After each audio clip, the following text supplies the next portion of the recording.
the finest intro in all of YouTube. Here we are back at the Armchair GM. I am Green Bean, and that excited fella right there with his Mets hat on is the one and only Tigo of Talking Jets with Tigo. My good friend, you are in middle Florida, I guess. You call it Central? Yep. Let's just put everything aside and briefly, I'm genuinely interested to learn, how are you, man? You safe? What's going on? We are relatively safe, I think is the best way to say it. We're not, thankfully, with being in Central Florida, we're not going to get hit with the brunt of the storm. Tampa is going to get razed to the ground to the point that the mayor said that if you don't evacuate, you are going to die and there will be no rescue coming for you. What is that? It's to try to get people out because people were going to stay home. And I don't think people understand. Tampa's not built to get hit by something this hard. Got to get out. And so we'll be fine. Hopefully by the time we get here, it'll just be, 60 to 80 mile an hour winds, and it'll be something that we can handle a little bit better, but we'll be fine. Well, good. I'm glad that you have that sense of calm. And I hope sincerely that it remains that way. Look, I was in Florida for about 16 years, and I've what is that? That looks like it might be this. Oh, yeah. I don't like that. That scared the shit out of me. We're over here talking about calmness. I heard an alarm. I was like, Jesus. Oh, my gosh. Are the Russians coming? I wasn't ready for this. We're being invaded. All it was the timer. I guess that means, hey, your time's up, which isn't the worst thing in the world if we know it's coming. But Tigo sounds safe. I also talked to a couple of others, namely Harry, who's in a lot of our chats. He so far so good. So Hector says, Green Bean, are you mad at me? No, I can't imagine why I would be, buddy. I just I can't imagine. So the answer is no. You can write a chat message and tell me why you think that might be. I will tell you, I get that question a lot, Tigo. People say, hey, I've been in the chats and you haven't, said hello. It's never intentional. I want you to know that. Matthias Simon also wants to know if I'm mad at him. I am mad at Matt, though, Matthias. That's a whole different story. But it's like, it's one of those things where it's like, I really sincerely do my best. I have a few mediums, Instagram, Twitter, YouTube that I pay attention to. And then, there's emails and all that stuff. So I try my best. I want you to know that. I never intentionally. I can't imagine a reason I would be mad at you guys, even if we get into an argument about Zach Wilson or whatever it might be, Robert Saleh. There's no reason for me to ever be mad at you guys, So I'm sorry if I made you feel that way. The answer is absolutely not, man. And I apologize sincerely for whatever I've done or didn't do to make you feel that. I'm sorry. So look, here we are at the Armchair GM, where we try really hard to dissect things from the general manager perspective.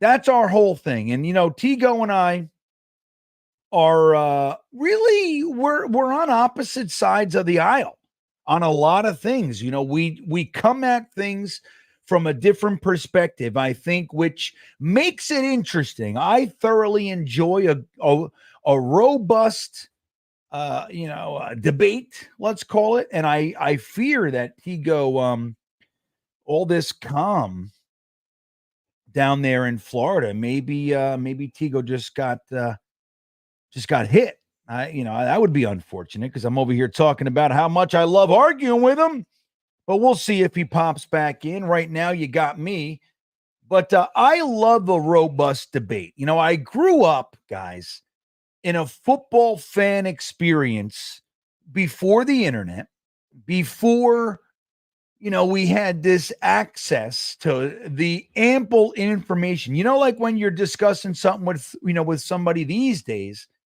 they're like, they say, no, blah, blah, blah. And they throw up all these stats. They just looked online real quick. They're on their phone and they're just doing all that. Where I came from, like good. I'm glad you're okay, man. I got worried. Power just flickered real quick. Like it was and that's all. And I was like, whoop. Yeah. Well, good. I'm sorry that it flickered, but I'm glad you're okay. But in my era, like, growing up in my teens, 20s and everything, if somebody knew those stats, they were good. They were good at it. They paid attention. They dug. They were a wealth of knowledge. You had those friends you would ask, hey, in 1989, who was the guy who, and they'd go, oh, that was, Jack Lambert, or they would know this stuff. And now everybody's an expert. So it's an interesting thing that we get into. So Tigo and I, we come at this from different angles. I'm old. I rely very much on my store of wisdom. Tigo is smarter than me, but not wiser than me. If you know what I mean? So, because I'm older, I got a whole bunch of stuff. Tigo is still full of piss and vinegar, and I'm not saying Tigo is wrong, even though I say many times in our text threads, just know you can justify it any way you want. You were wrong. I take great delight in doing that with Tigo, because I know that it lands in the way I intended it. I'm not trying to hurt anybody's feelings. It's just, that's the football fandom. Most of my friends, I grew up, I had 5 Jets fans and 75 Giants fans and some Dallas fans and Pittsburgh fans and Dolphins fans. And we all hung out together to watch football on Sundays. That's what we did. So for me, it's a little bit different than these days. These days we're a little bit, I don't know, we're compartmentalized, Tigo. So let's get to Blitz Crew's super chat. Thank you, my good friend.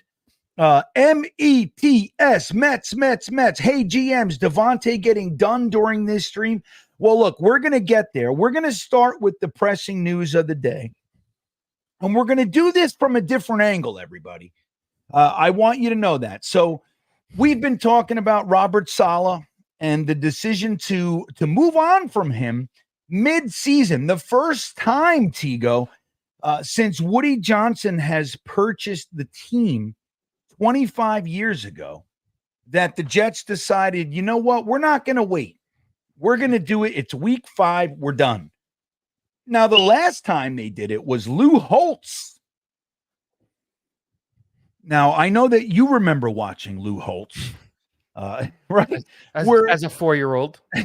Well, so it was even before that. So it's like, it's one of those things where Lou Holtz, great, storied college coaching career, came to the New York Jets, wasn't doing so well. And I tell this story all the time, but his solution was, you know what? We don't have a fight song. And that's the problem. So he had a fight song created. And imagine this, Tigo. It didn't work. It did not have the impact Lou Holtz thought it may. And the Jets, he actually resigned. But either way, a little different, but same end result, which is that midway through the season, we had a different coach. So it's been a long time. It's not something that the Jets do. We definitely go through coaches more than some other teams, but never, we're not never, but rarely do we do it this way mid-season. So coming at this from a general manager perspective, number one, I really want to get your take on this. You're the GM of the Jets, Tigo. And thank you, Blitz Crew. We're going to get to the Davante stuff, I assure you. Coming at it from this angle, you're the general manager of the Jets. Talking Jets with Tigo, you're the general manager, and the owner fires your head coach without your involvement. Now, We don't know if that's entirely factual. There's a growing chorus that Woody's kind of, deflecting from JD. But all the information that we have is that he didn't consult. He just told. He said, "Look, this is This is what we're decision doing." I'm making." How do you feel about that? Let's start with that. I would look, if I'm the GM and that just happened, the owner overstepped me and just fired the head coach. I guess the biggest thing would be, is this a conversation that JD and they own and that they've had together? Did Woody is this something that me and Woody were talking about beforehand? Was this something that is this something that hey, we were having a conversation about, look, the beginning of the season is not going well. Is this an option? Is this on the table? And then he just pulls the trigger. That's a different thing. If we never had that conversation as the owner and the GM, I'm really worried about my job security at the end of the season. And it pushes me more down the path of, I need to be all in.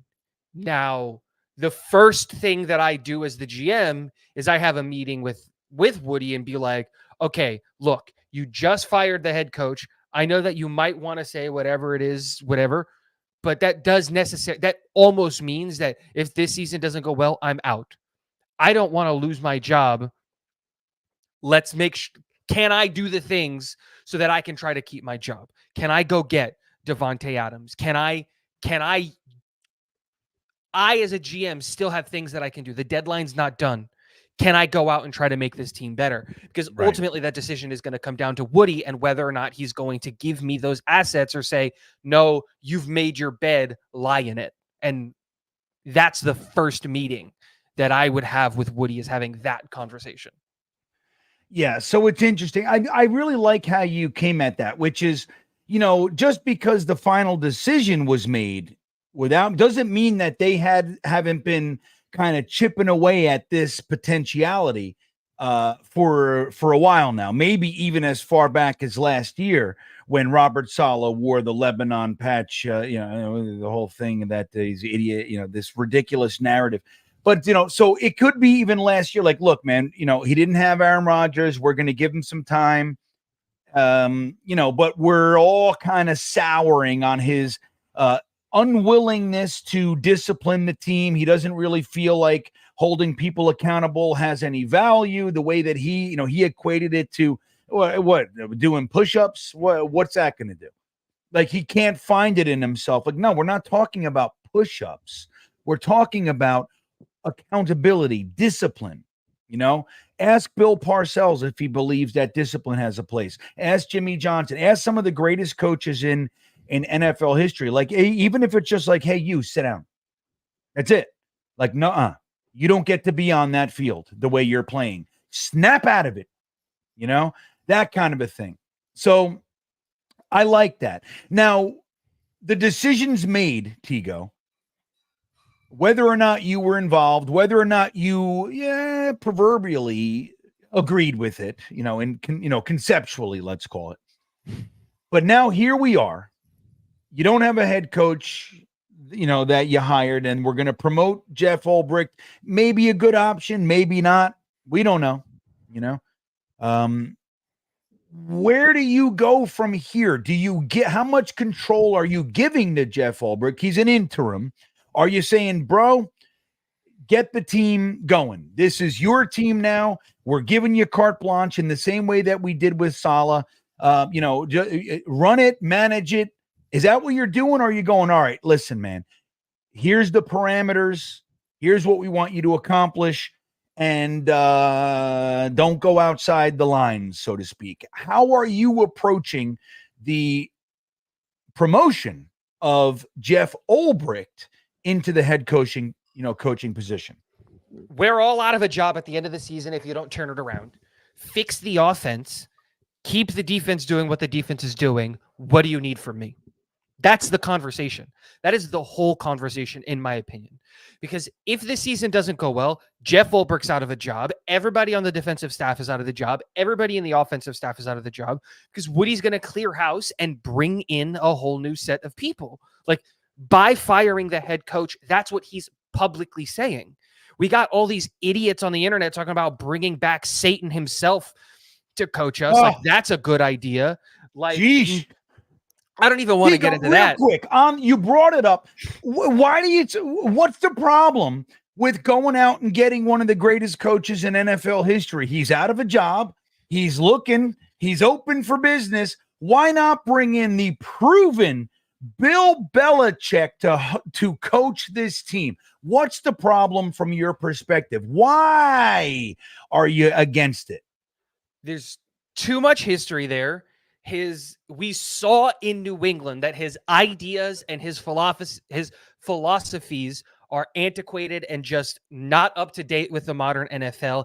And let us not forget that he went through an entire hiring cycle and no one wanted him.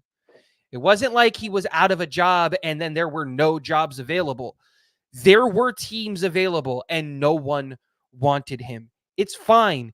He can be the greatest coach, whatever, blah, blah, blah. That's in the past. It doesn't work now. His quarterback, the only quarterback he's ever had success with, retired and is broadcasting. Go get, like, if we're not keeping Ulbrich, go get Vrabel. Go get the Johnson. Go get Brady. Joe Brady, not Tom Brady. Go get, there are other things. We can do other things. We don't need to bring in the manifestation of Satan on earth to the team again. Look, I really like how you said that. I called him the devil last night on the Talking Jets. Oh, I know. That's why I'm using that okay. metaphorically. We were just aligned spiritually. We are. As you were saying those things, I was like, yes, Green Bean. Keep going. Yeah, I equated it. And with all due respect, I'm in the clinical side of this world, right? So I deal with this stuff. And I don't mean to trivialize or minimize anything like this, but it's very similar to battered wife syndrome. It's like the idea that this person, that you have oodles and oodles of data supporting a negative cycle, that you're like, well, this time's going to be different.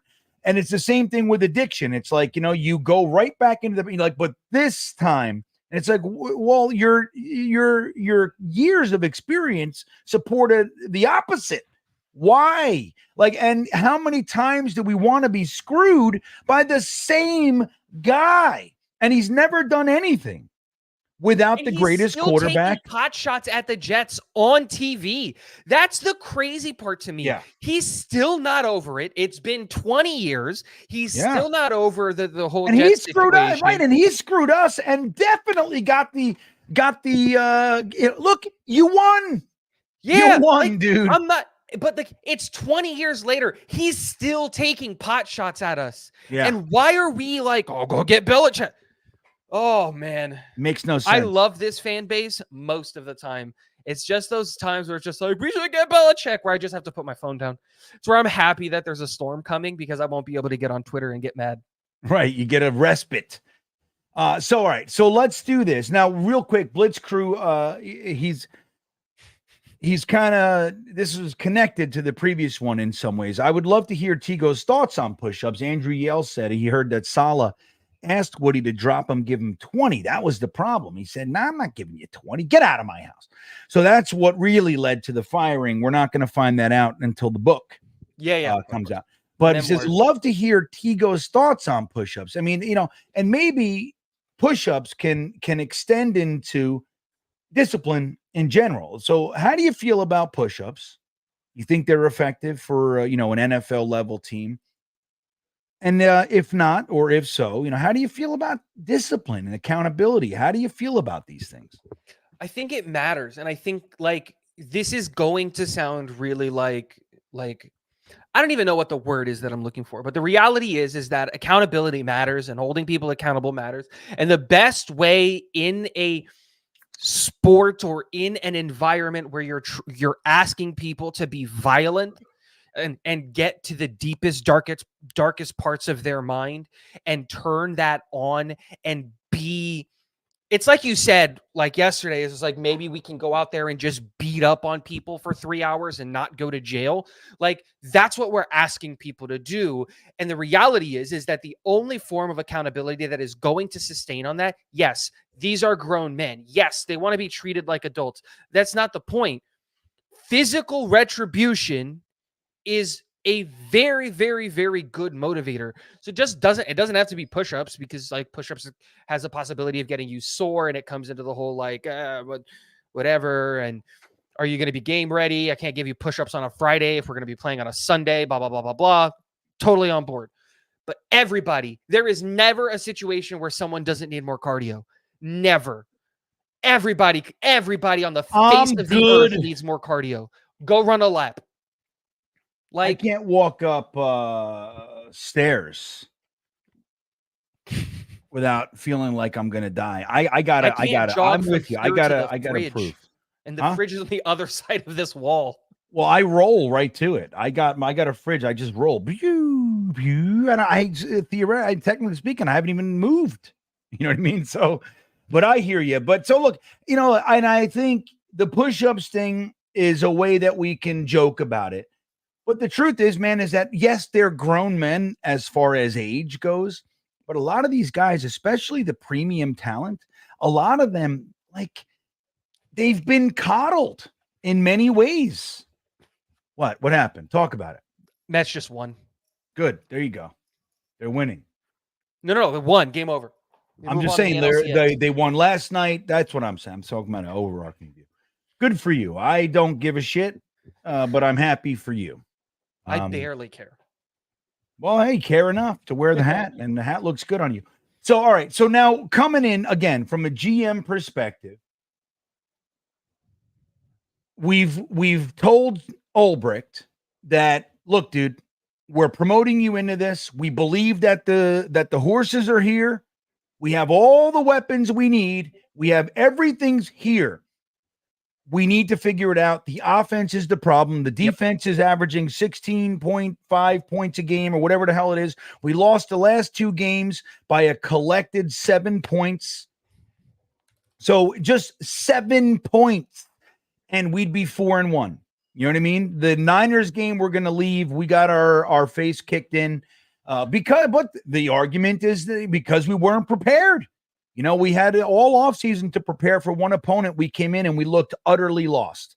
Did not tackle, couldn't do anything on the offense. And we had our moments, of course, but it never looked like we were really in that game. Never. From the first play to the last play, yes, we had our peaks and our hopes, but overall, it was just we got beat from start to finish. But theoretically speaking, we're not that far away from being 4-1. 7 points over the last 2 games total that we lost by, not each game, total. And we had the ball in our hands. We had control at the end of the game. We could have easily won either one. You give it to Greg the leg. He makes that field goal. I mean, more than not. And he missed it. And then you put it in Aaron Rodgers' hands. I mean, like, dude, when it was 3 minutes left and Aaron Rodgers had the ball, I'm like, this is why we got him. Yes. This is as sloppy as the game may have been. This is where we're going to see it. And it looked that way. We were driving down the field, get to the 26-yard line, and he overthrows a wide open Garrett Wilson for the touchdown. And then he follows that with a really, really bad throw to Mike Williams that ended up in the interception and ended our dreams and all that sort of shit. So now here we sit at 2-3, and we could very easily be 4-1. So we're not that far away, but we got to fix it. So they give Ulbrich the keys. Look, dude, here it is. Let me know what you need.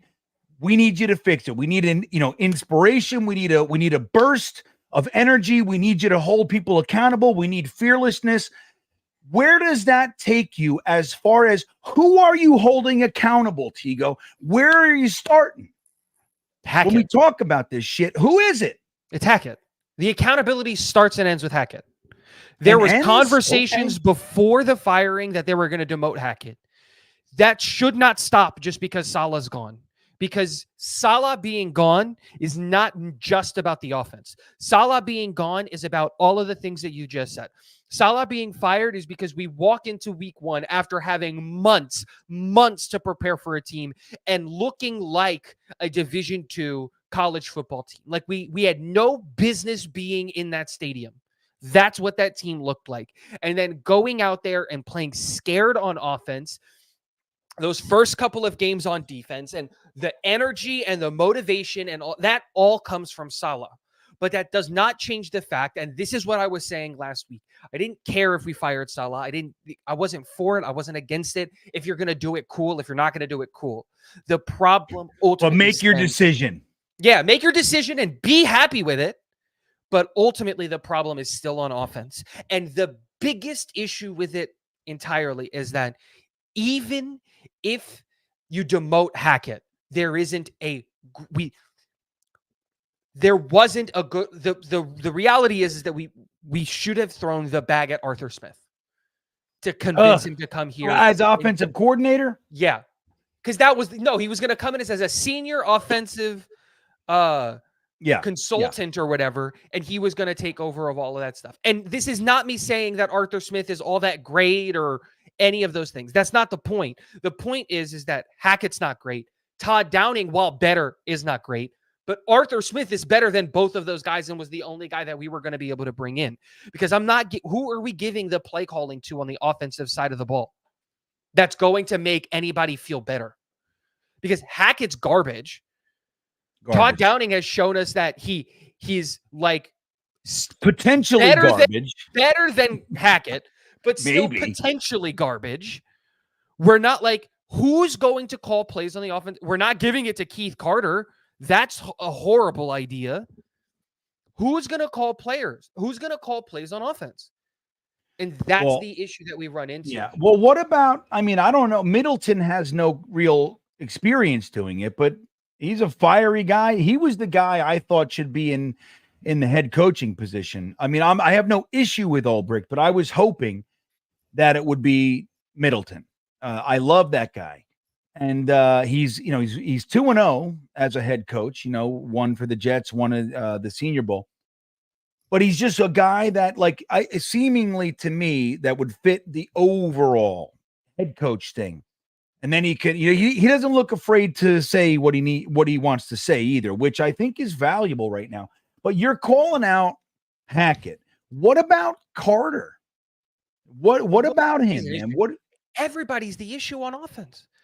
It's not just you're absolutely right. Carter is a problem. I tried to give Carter the benefit of the doubt because of the fact of all of the injuries, and because whether we want to accept it or not, Keith Carter was the run game coordinator that did help manufacture King Henry. He was there for all of those years while Henry was in Tennessee. And Derrick Henry was the second best running back or the best running back in the NFL, flipping in and out with Christian McCaffrey all of those years while he was there. So I wanted to give him the benefit of the doubt. But this is a new and improved offensive line with talent that we know is good, and it's still not good enough. This is where I came back to the issue, which is just okay, you fired Saleh. And I think promoting Ulbrich was the right thing over Middleton, because I think everybody loves Ulbrich. Ulbrich is more involved with everybody on the team. And I'm not trying to say that the team they don't love Middleton or anything like that. But I think that Ulbrich has more love in the locker room than Middleton does. So I like that move on that end, especially because he's going to continue to call plays on defense and things like that. And I think that he can definitely be it's like you said yesterday. If I could get the clip and just play the clip, it's just I think he's the type of guy to get everyone ready to just go out there and just be violent for 3 hours. And then afterwards, take everyone to Cold Stone Creamery.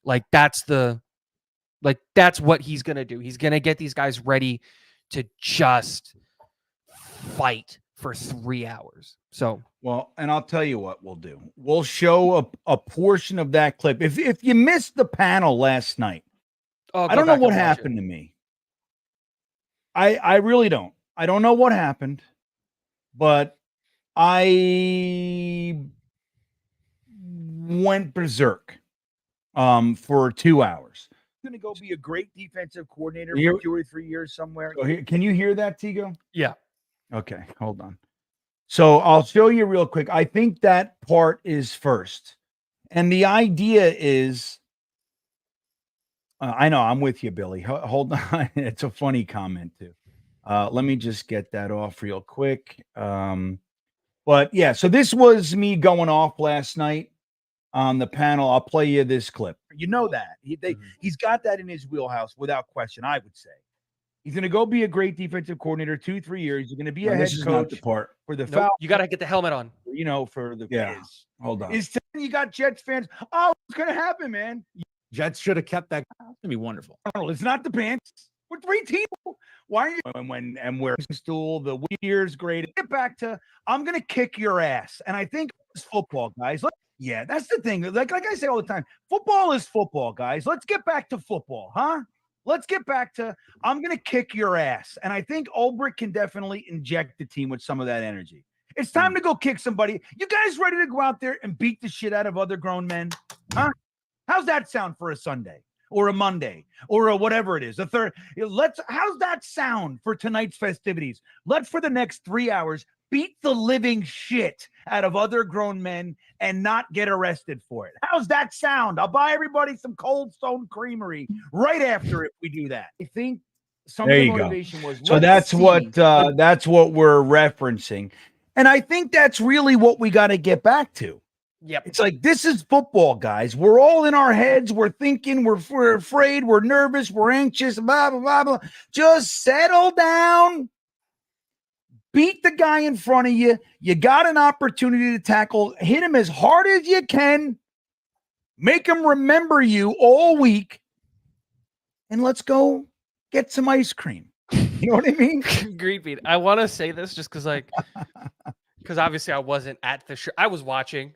But while I was watching that live, I was ready to go. I was ready to go to war. I was like, Grimmy's got me ready. I'm telling you. Send that transcript to frickin' Ulbrich. He's got to just say that. And then afterwards, we're going to get some. Because it was very reminiscent of Rex yelling at the team and let's go get a goddamn snack. It was very reminiscent of that. And so it was just like, let's go. I'm ready for war. And we're getting ice cream afterwards. Let's go. Yeah, right. Yeah, I didn't connect it like that, but it's a great point, and that's the thing. I think that we forget, like in this age of analytics and deconstruction, and this overvaluation, valuing of the combine. It's like you see guys that are great football players. For 3 years in college, they dominate, and then they run a slow 40, and they have a rough time on the 3 cone, and they don't jump as high as you want. You're like, nah, he's a 4th round pick. And it's like, what? What happened? Puka Nacua, right? Oh, I'm so great furious. Example. Oh, I loved that kid. I was like, take him in the second. No one. And you saw it. It would have been justified, man. And that's the whole thing. It's like in this age, like we've complicated. I mean, we unnecessarily complicate lots of facets of life right now, lots of facets. But just to keep it to football, we're losing sight of what this is. And then like all the penalties, you go like, on a first down, and they go penalty. And it's like, we're being neutered. And like, what is the motivation for that? That's because people don't want their feelings hurt. And it's like, don't forget, look, there was this situation in New Jersey, right? I'm going to tell you a short story. So my buddy, Jets fan, by the way, moved out of our area. He was like in the Passaic Clifton area, and he moves to Wantage, New Jersey, which is like way up northwest New Jersey. It's trees and just like winding roads and the whole thing. You don't think of this when you think of New Jersey, but it's beautiful. So what happened is, over the years, people from the city area started realizing, holy shit, the land is cheap out there. Let me go out there and purchase this house and this land and everything. And then once they're like this little threshold got passed in their town meetings, Tigo, they started saying, well, I really don't feel safe. I want streetlights. I want a traffic light at that four-way stop that you guys have there. And it's like, hey, we've been here for 200 years. Like, don't come here for what we have and then change it. And they had to fight. And they're losing that battle too. It's like there's all these fucking stoplights everywhere now. It's like, and they're building all these condos, and it's like, you ruined it, man. They're doing the same thing with the NFL. Yeah. The NFL was the last vestige outside of like UFC or MMA or something. It was the last vestige of like where men are allowed to smash into each other. Yes, there's injuries, but they make $4.8 million. It's fine. Now the CTE thing, I get it, defenseless receiver. When they first changed it, I was against it, but I see it now. Like when you see these poor receivers, they stick their hands up and somebody just goes blam and hits them right in the head, kills them. Like I get it, that I'm okay with, but it's a lot of these things. It's like these people come to the NFL because they see the excitement and they're like, yeah, I like the excitement, but I don't like this and that and this. And they slowly but surely change it. Everybody's wearing pink and it's like, look, we can support any causes that we want. That's fine. But this is still going to be the game. This is supposed to be a gladiator sport. Can we stop taking away the gladiator aspects of it? It goes back to what you were saying. It's just like the people who are like, you go into a gladiator sport and just like, oh, I can't play other sports. Like you need to and you get all that softness. And like you were saying, people leaving different towns. I live in Florida. We're seeing a lot of people like coming from different places and moving here. And if I ever meet someone who's like, oh, we moved down here from X, Y, and Z or from X, I always tell people, it's like, hey, remember that you're refugees, that's what you're doing. You're a refugee. Right. You're escaping what you came from to come to greatness. So don't act like they're here. This is a different place. You're a refugee, not an immigrant. They're two different things. And it's the same kind of thing. It's just like, look, math and science, you couldn't hang in the actual maths and science stuff. There's a place for analytics and there's a place for that stuff. Totally. And there's a place for safety and keeping people safe. No doubt. I was a big fan of the defenseless receiver call because it just sucks seeing a guy die in the middle of the field, literally, just because. And I get all that, but we're going too far. When Lazard gets a 15-yard penalty for going, like no, wait, we're gonna get demonetized. We got finger guns. Oh man, I know, right? They'll get us. But how do you know he's not shooting a cap gun? How do you know he's not rubber band, zip guns? You don't know what it is. YouTube's monetization policy. We're done. Shadow banned. Yeah, it's a crazy thing, man. So it's like, and because somebody's like, I don't like the way that makes me feel. And it's like, come on, like just like you said it perfectly. Like you're coming here, acclimate. Or don't come here. Like we're in here. This what we like to do is punch each other in the face on a Saturday night. That's what we like to do. We like to get in a circle, we light a fire, and the guys go blah, blah, blah. And then afterwards we pick each other up, we hug, and we share a beer or whatever the hell it is. And then you come in there, you're like, you know what? I don't like this. I want you guys to have a pillow fight instead. And then it's like, okay, well, we'll do the damn pillows. We can still knock each other out. And they go, no. I don't like how hard you're hitting each other with these pillows. We got to stop. And it's like slowly but surely, you're like, where are we? What happened? Arbiv checking in, Tigo. He says, I would hope that Ulbrich will refrain from calling defensive plays for the first couple of games initially just to focus on being a head coach for now. From a GM perspective, is that the directive? It's like, hey, buddy, you're the head coach now. Nope. Really? What do you want? You want him to be the defense is the only part of the team that works. I'm not changing that. The defense is the only part of the team that works. That's the problem. And so I disagree. I'm with Arbiv. I think the problem is that Saleh and Gase before him and Bowles before him and Rex before him, the problem for the last 20 plus years of the New York Jets has been that our coach is really only concerned with one side of the ball. Remember when Greg Williams was here with Gase, he literally called him the head coach of the defense. So it's like, if we're going to change something, if we're pivoting and it's a time of change. But Saleh wasn't that. Saleh didn't do any. Saleh was a part of all of the meetings. Saleh was in the offensive meetings and in the offensive game plans. And so he was in the defense, but he wasn't calling the plays. He wasn't doing those things. And I think that I think you fall into, there was a great comment, which is just like, we're changing for a reason. Why are we trying to shoehorn Ulbrich into the role that Saleh was doing and not doing well? We changed that head coach because of like energy and motivation and things like that, and accountability and things like that. Totally. But why are we going to try to ask Ulbrich to do what Saleh did? We want Ulbrich to be different. The thing is, if what Arbib is saying is that if Ulbrich, I mean, granted, Saleh was not calling defensive plays, and I hear you. I think I understand. I can grasp what you're saying. But the problem is that, yes, he was in the meetings and all that shit. But like this, here's a great example.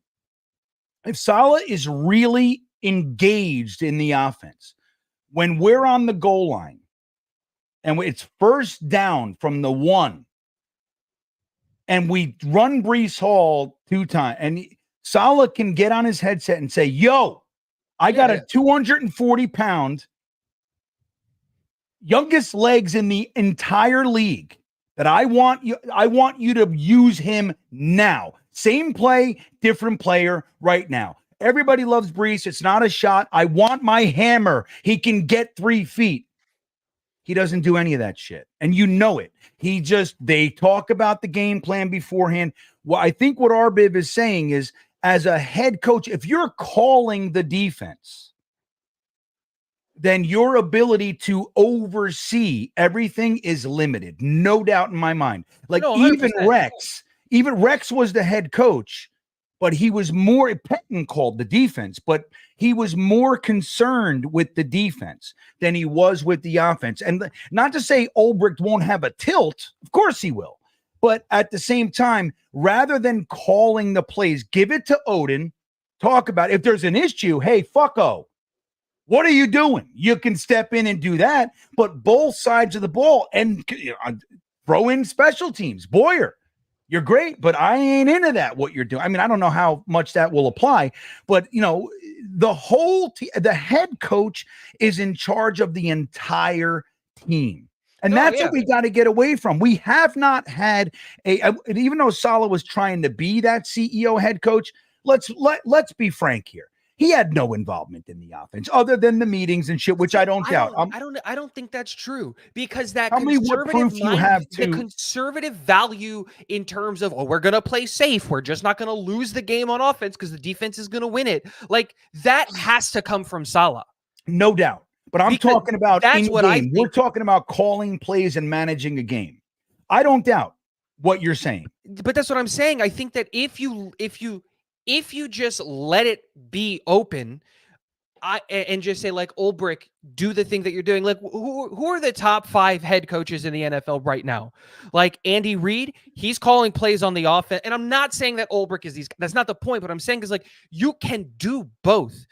Andy Reid is calling plays on the offensive side of the ball and still being a part of the decision-making that's happening on defense. McVay is calling the offensive plays on the, and so is Shanahan. And, like, when you look at these things, I'm not saying that it's not possible, but the defense, I don't want to cut off our nose to spite our face. Like, the defense is the only thing that works. And so let's make sure that the defense works. And yes, promoting Auden to DC is going to mean that Ulbrich doesn't need to be the guy on the sideline with the iPad looking and talking to the defensive players. He can now be focused on the offense and saying, like, hey, you know what? Let's stop being little girls. Let's make football again. I have a 220-pound 20-year-old who can run through and make a linebacker's day hell, Brees, while you're great, this isn't the situation. This is 1st and 1. Let's go get a goddamn touchdown. He can still do both. I don't think that you have to sacrifice one to do the other. And I think that if you hand off the play calling on defense, there is at least a possibility that the defense takes a step back. And there is no guarantee that by Ulbrich taking and giving away the play calling, that the offense gets better. I think that's my fear, is just because he gets more involved doesn't mean the offense gets better. I hear you. One of the tenets of my overall life value system is do not allow fear to govern your motion. Okay. Your movement. Yeah. So if you're not doing something because you're afraid, dude, Tony Oden is a stud. He should get now. Look, if it's third quarter and we're like, we look lost. Absolutely. You step in, you grab me, you go, hey, you okay?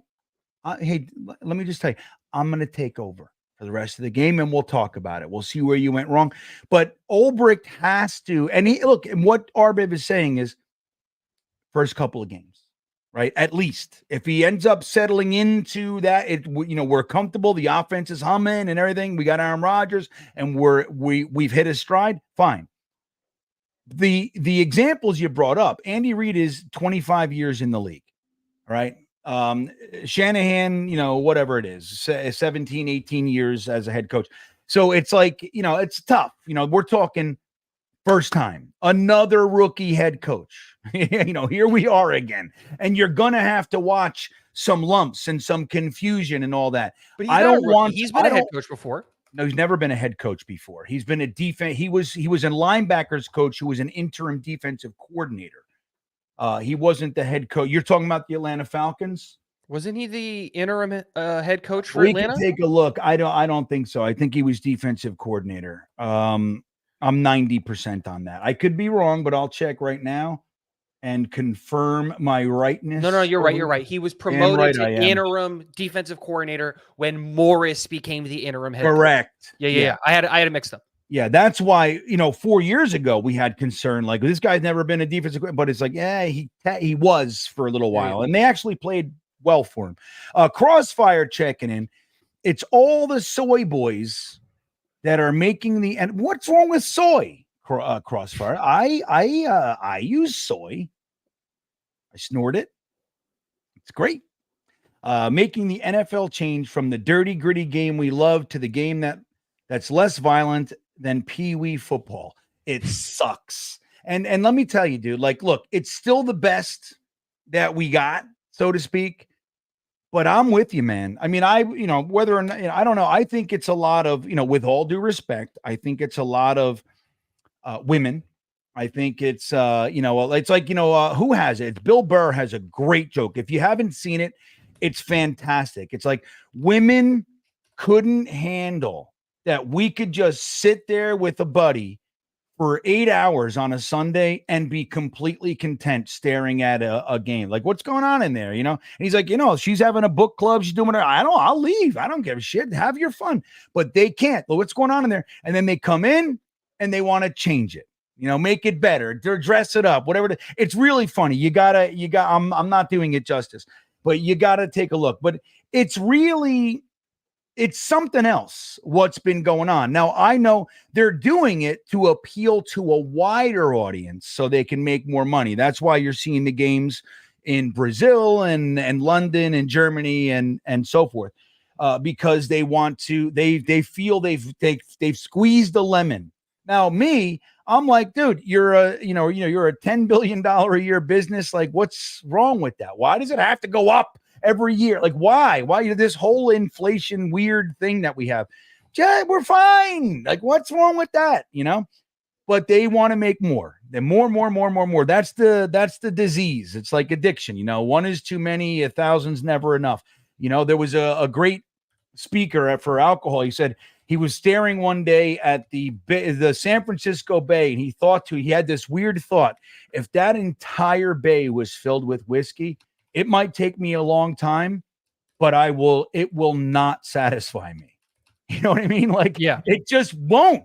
And that's it. Like, if I just had $1 million, I'd be fine. You get to $1 million, you're like, well, now I'm at a million. Like I could definitely get to 1.5. I made it here. And then it just on and on. Look, you wouldn't see guys that are billionaires, tearing down, a small little mom and pop to squash them if they were okay. It's like there's something fucking that happens in there. And that's what's going on with the NFL from a wider spectrum. But I'm with you, Crossfire. It's just like, look, we're definitely softening it. And look, and honestly, I know that, conspiracy theory and all that shit, but the truth is they are rigging it. They have people that make more money, the Tom Brady's, the Patrick Mahomes of the world, and they're going to protect them more than a Zach Wilson, even though, dude, you should have propped up that kid's gorgeous. You should have, look at his eyes and his beautiful hair. You should have propped him up and done everything that you could. They're like, we tried. He sucks. Maybe that's what it is. I don't know, but the truth is that there are guys that are making more money. That's what happened with Josh Allen. Josh Allen was knocked out cold the other night, and they smelling salt that guy, get him back in the game, and they said, "Oh, he twisted his ankle." Yeah. Oh yeah. You need smelling salts for a twisted ankle. Right. When I was worried. I was ankle, watching that game because I have Josh Allen in fantasy, and I was worried. I was like, no, I need like 3 more points, my guy. And then they roll him out there half dead.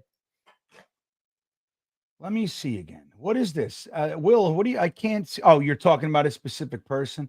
Yeah, I don't know what that is. I mean, if you guys block each other or whatever, I hear you. Sometimes you got to block somebody. I don't do it often. As a matter of fact, I've blocked people from my channel because they're just, out of control for one reason or another. But I haven't blocked anybody like here. I don't let anybody bother me. No, it's for the most part. Yeah. Unless the Jets are losing. YouTube people bother you. What's that? Life's too short to let YouTube commenters bother you. Yeah, man. Especially like about the Jets. But like sometimes like you're just, you're exposed, you're vulnerable enough. Like the Jets are getting destroyed and you got 874 people in there and 90% are digging in. Sometimes I'm like, I can't handle it. It's just too much for that moment.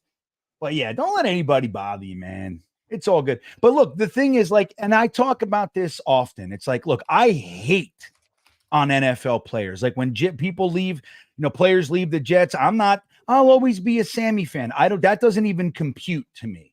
Like, fuck that guy, because everything for me is what makes the Jets look good, succeed, look bad. Like that's my governor. I've never rooted for another team. I only root against the team they're playing. Like if it helps the Jets or, against the Pats. So if the Giants are playing the Pats, I hate the Giants, but I'll root for them because I hate the Pats more. Like that's just my governing system. I'm not saying I'm right, but that's who I am.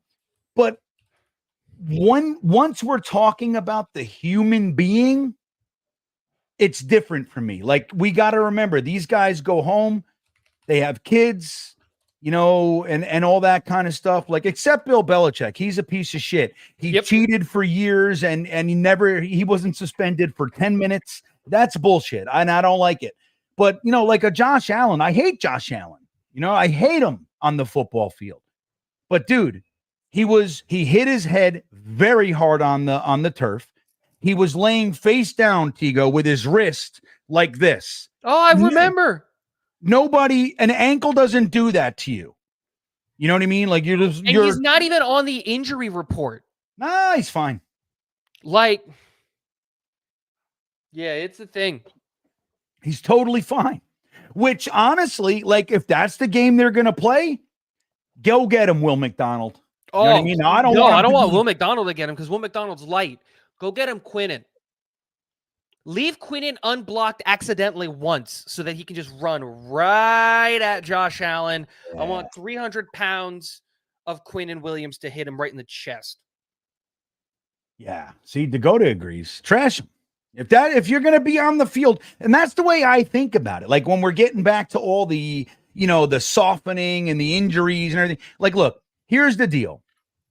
I'm going to pay you. It's like when you are an underwater welder. They're like, look, we're going to pay you high. You make $250 a year or whatever it is.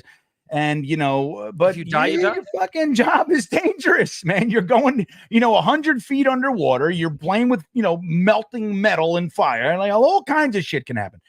And same thing with the football. It's like, look, here's your contract. You're making 11.9 for the next 4 years. You get a signing bonus of a portion of that, which equates to, you know, 20 million up front. So you're tomorrow morning, there'll be $20 million in your bank.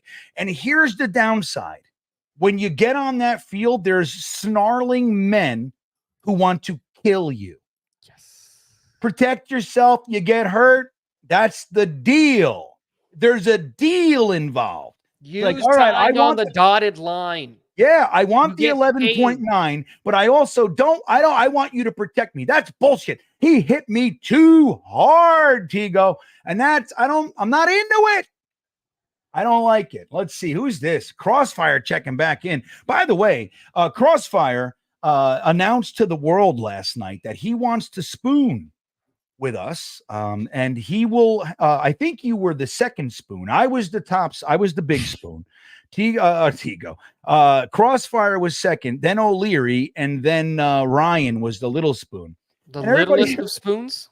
Yeah, well, O'Leary said, I'm good. I like my spot.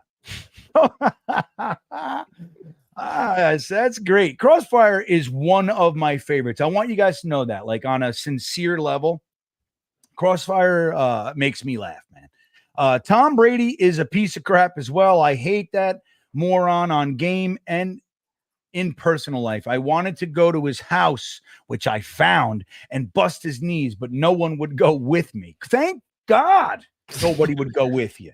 I'm not going to advocate for violence. Yeah. So look, Crossfire. Let's get it back to spooning.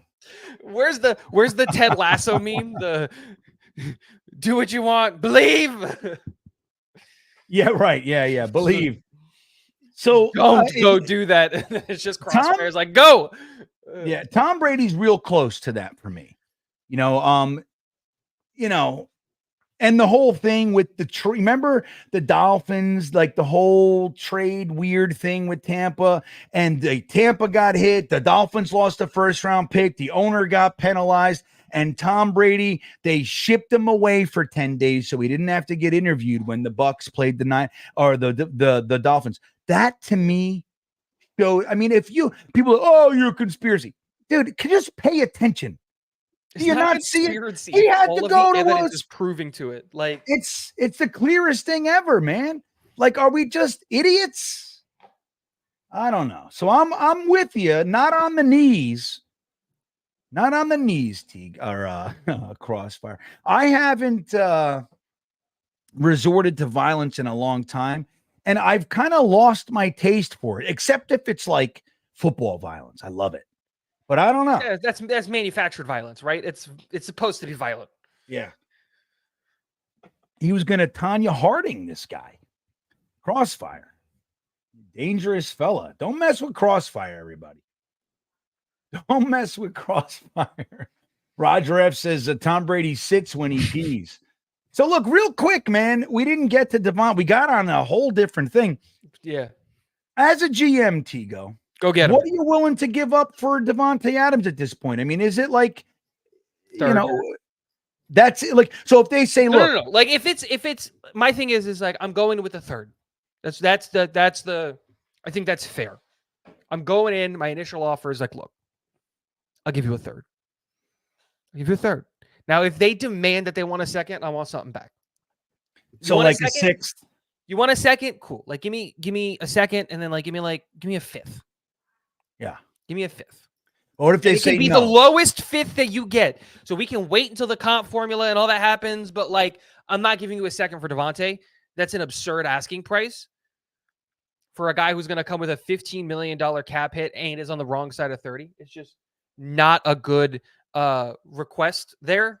I'll give you a third right now. Let's get the deal done. But if you want a second, cool. I'll give you a second, but you got to give me a fifth and Davante.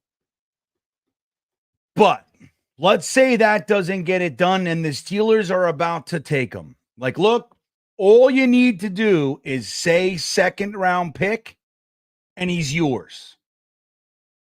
You're not doing it? You're holding firm? Yeah. I'm not.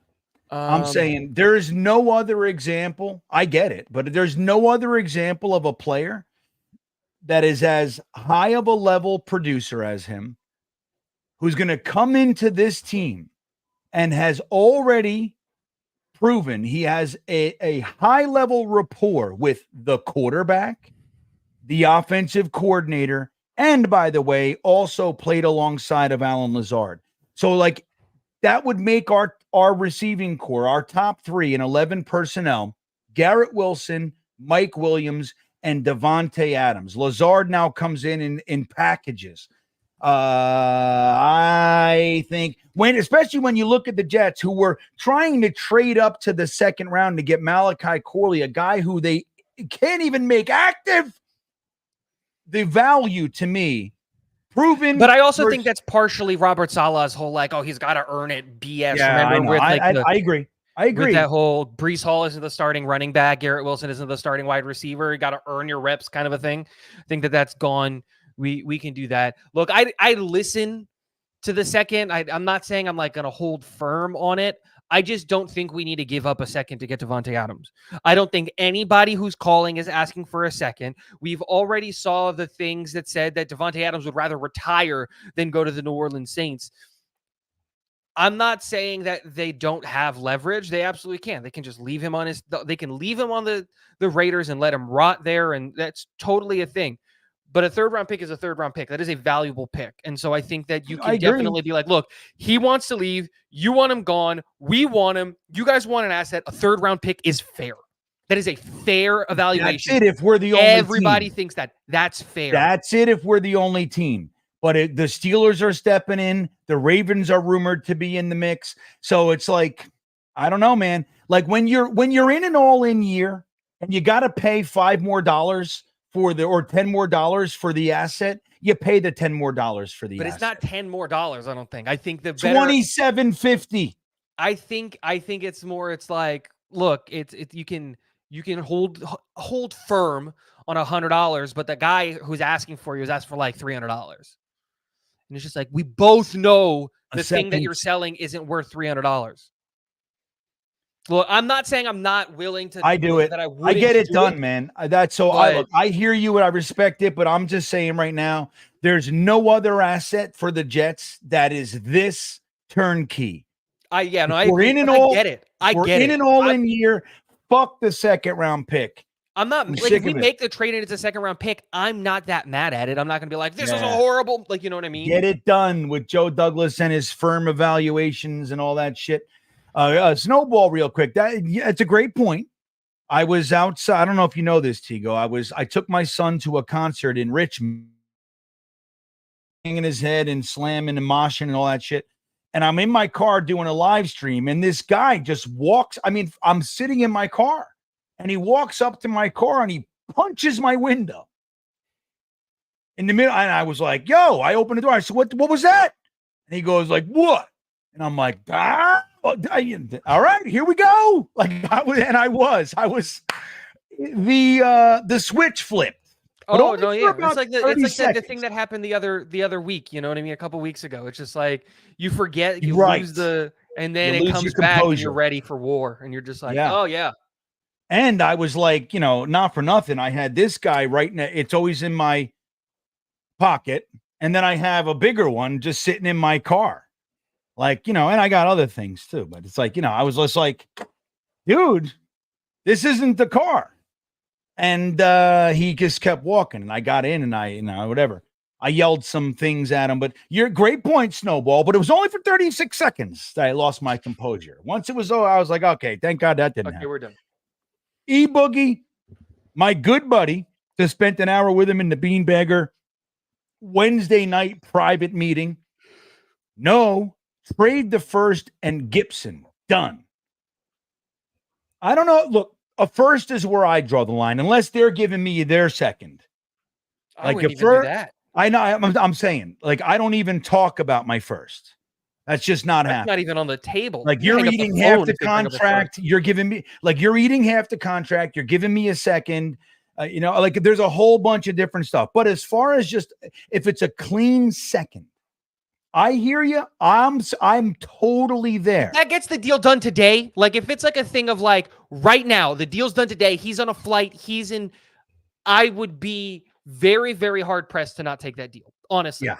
it'd be very difficult for me to say no.